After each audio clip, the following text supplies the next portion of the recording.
Welcome to Blueprints Unsealed, a series of reflections and thought depicting the life and times of society's most influential people, ideas, and culture. After years of paying retribution for their role during World War II, Japan is steadily rising.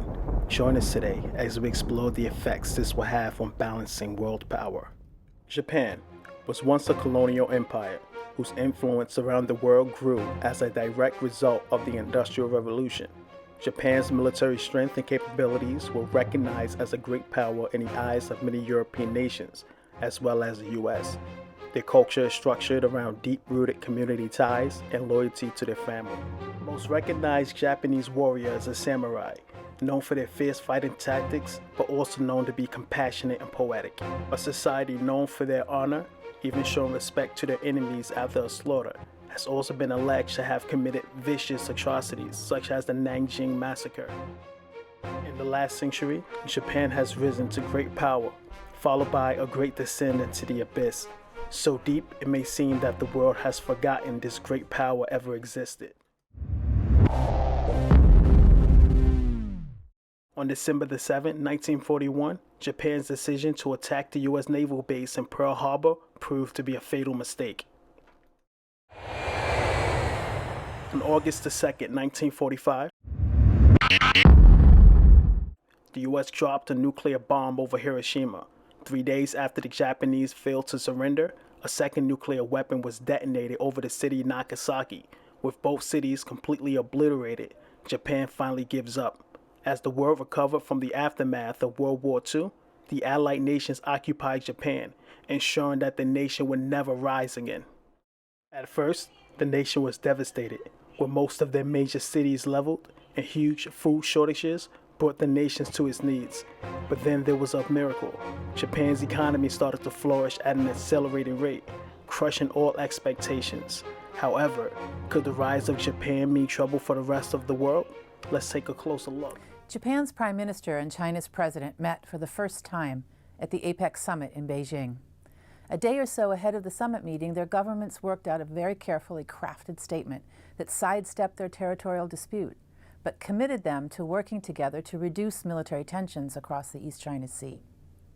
Before World War II, imperialistic Japan had its sights set to dominate a weakened and divided China.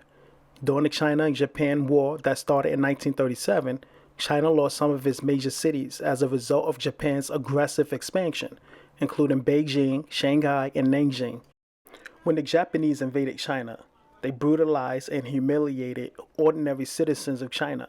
At the same time, they would racially discriminate against Chinese nationals. During the war, while the Japanese invaded Nanjing, it has been estimated that between 20,000 to 80,000 women were either raped or sexually assaulted, and as many as 200,000 Nanjing residents were killed at the hands of the Japanese invaders. Japan's imperialistic nature was the result of watching how Western nations rose to power by colonizing and motivated by fear of what happened to China. The war between China and Japan intertwined with the ending of World War II.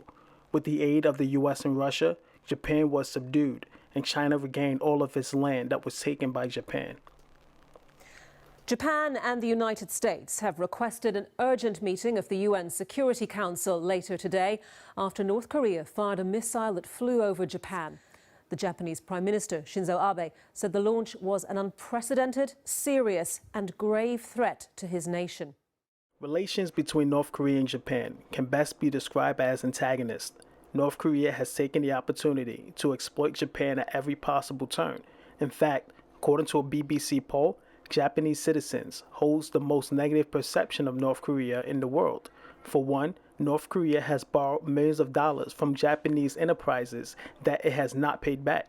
During 1977 to 1983, North Korea has admitted to using agents to kidnap Japanese citizens, forcing them into labor camps. Part of North Korea's strategy towards Japan is to minimize cooperation between Japan and South Korea and deter Japan from rearming themselves. While North Korea continues to show disregard towards the Japanese way of life and launch deadly weapons above the skies of Japan and also in the oceans, increases the anxieties and tensions. The threat of North Korea using nuclear weapons against Japan ensures that any retaliatory actions taken by Japan will prove fatal to the Japanese way of life. Trade issues and North Korea have dominated talks between Japanese Prime Minister Shinzo Abe and US President Donald Trump. Mr. Trump is on a 4-day state visit to Japan. Now, despite the disagreements on trade, the two leaders put on a show of friendship during their meetings. America has backed Mr. Abe's plans to meet North Korean leader Kim Jong-un, and the two countries have agreed to expand cooperation in exploring space. Long removed from the days of World War II, relations between the U.S. and Japan has vastly evolved. Both are treaty allies and are significant partners in several foreign policy areas, particularly security and trade.